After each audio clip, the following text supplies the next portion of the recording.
The best news in technology and beyond. This is Crockel's News. Hello and welcome to Crockle's News and Reviews. I'm Angel Garden and I'll be talking to Jonathan Bishop about this story on the racist abuse received by Welsh players Ben Cabango and Rabbi Matondo following their 1-0 win against Mexico. Gareth Bale has said that he would join a boycott of social media if more is not done to combat, quote, toxic abuse across platforms. So let's talk to trolling expert Jonathan Bishop. If we all come off together, then they'll get the message. So what do you think of that? Is that going to solve racism? No, there's been a lot of talk about showing racism the red card. The thing is, racism is a criminal offence. Even if you just feel something's racist, it amounts to a hate instance which, whilst not a criminal offence, is still recorded and monitored by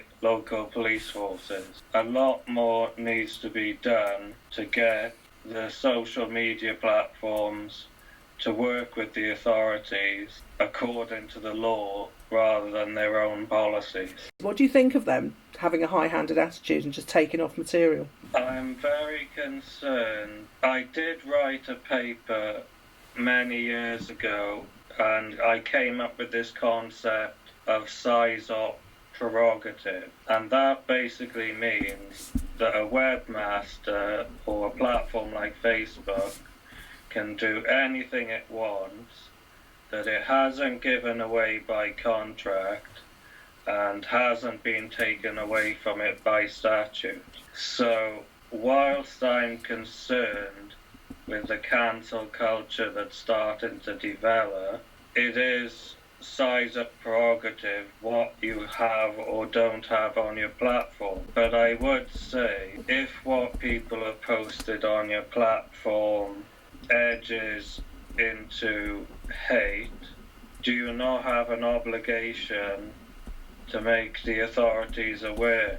We need an objective standard, but the objective standard of the law is that the police are duty bound to uphold a robust free speech, and that does include speech that could be offensive. That's right, and there's a distinction between offensive and grossly offensive.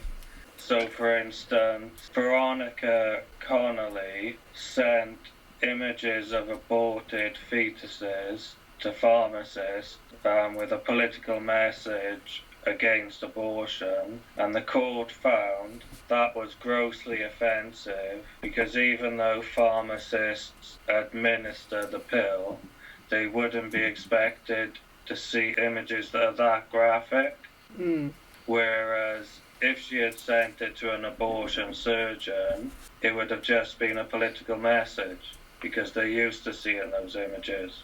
In 2017, you stood in Exeter in the election, and I gather that this was somehow connected to this subject. Well, yeah, in terms of Ben Bradshaw, who was the sitting MP for Exeter, he was very vocal against being sent these images of mutilated children following the war in Syria, which he voted for. And I felt, in light of the DPP versus Connolly judgment, I should hold him to account because he shouldn't order a war and then not be held to account for the consequences of that war. But the law isn't exercised in a way that recognises this. Well, it varies, you see, and that is the major problem. WordPress have a policy, the answer to bad speech is more speech. We're in this situation where we're still trying to pretend that we believe that, but we've got to crack down on free speech, and at the same time we've got all this identity politics. So how difficult is it going to be for us to continue to express ourselves freely on social media, do you think? The Equality Act was meant to be a single Equality Act. What should happen is every protected characteristic in the Equality Act should be protected under hate crime legislation. That would seem logical. Yeah, it would do.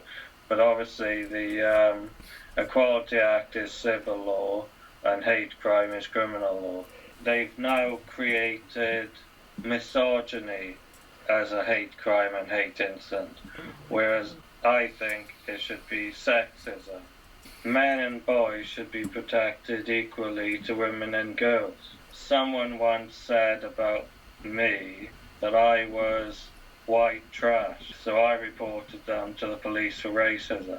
So, shouldn't all hate crimes and hate incidents be treated equally? And what happens if we keep adding to them? Do you think that woke culture is responsible for censorship? I think so, because woke started with black rights, then it got taken over by the liberal agenda in America. It was harnessed by the right instead. So Jeremy Corbyn was made out to be an anti-Semitist when he was nothing of the sort, in order to keep him out of power. It is a very dangerous time we're in, where free speech is on a knife edge. The best news in technology and beyond. This is Crockel's News.